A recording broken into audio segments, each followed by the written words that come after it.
Imagine waking up at 7 in the morning and deciding that you are not going to sleep again.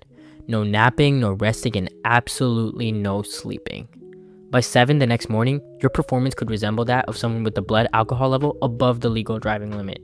Keep going, and your brain may begin forcing you into microsleeps without you even realizing it. After 2 or 3 days, some people begin hallucinating and struggling to tell what is real. So, how does your brain go from slightly tired to losing its grip on reality? And how many hours could you actually last? Let's begin our journey at hour 0. 17 hours with no sleep. After about 17 hours with no sleep, your brain is already slowing down. Your reaction time becomes noticeably worse, your concentration drops, and you're much more likely to make simple mistakes. Imagine someone suddenly tossing you their phone. You see it coming, but by the time your brain tells your hands to catch it, it's already on the floor. That's how much slower your brain has become. 24 hours with no sleep. You've now gone an entire day without sleep. At this point, even simple tasks become frustrating. You start rereading the same sentence multiple times in a book because your brain isn't processing the information. Your short-term memory gets worse, solving problems takes longer, and your emotions become harder to control. Something that normally wouldn't bother you now feels incredibly annoying. 36 hours with no sleep. Around 36 hours, your body starts fighting back. Staying awake feels almost impossible.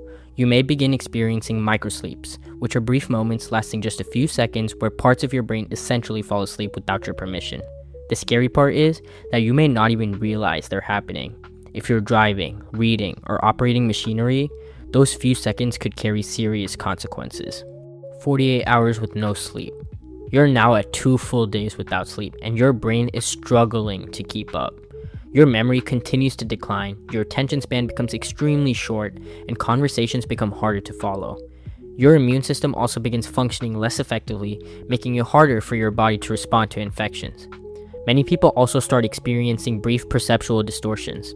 You might think you saw something in the corner of your eye, only to realize nothing was actually there. 72 hours with no sleep. After about 3 days without sleep, the effects become much more severe. Some people begin experiencing hallucinations, paranoia, and confusion. Others have trouble telling what's real from what's imagined. Your brain is desperately trying to compensate for the lack of sleep, but it simply can't function normally anymore. So, what happens if you keep going? Can sleep deprivation actually kill you? Surprisingly, there isn't a scientifically established number of hours after which sleep deprivation alone becomes fatal. The longest documented case was Randy Gardner, who stayed awake for 264 hours, or about 11 days, during a supervised experiment in 1964.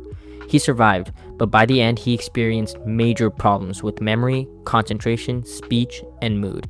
Scientists have never intentionally pushed someone to discover the absolute limit because doing so would be extremely dangerous and unethical. What they do know is that sleep isn't optional. While you're asleep, your brain strengthens memories, clears away metabolic waste, regulates hormones, and prepares itself for the next day. So the next time you're thinking about pulling an all-nighter, remember this. Missing one night might not seem like much, but every hour you stay awake pushes your brain a little farther away from functioning the way it's designed to.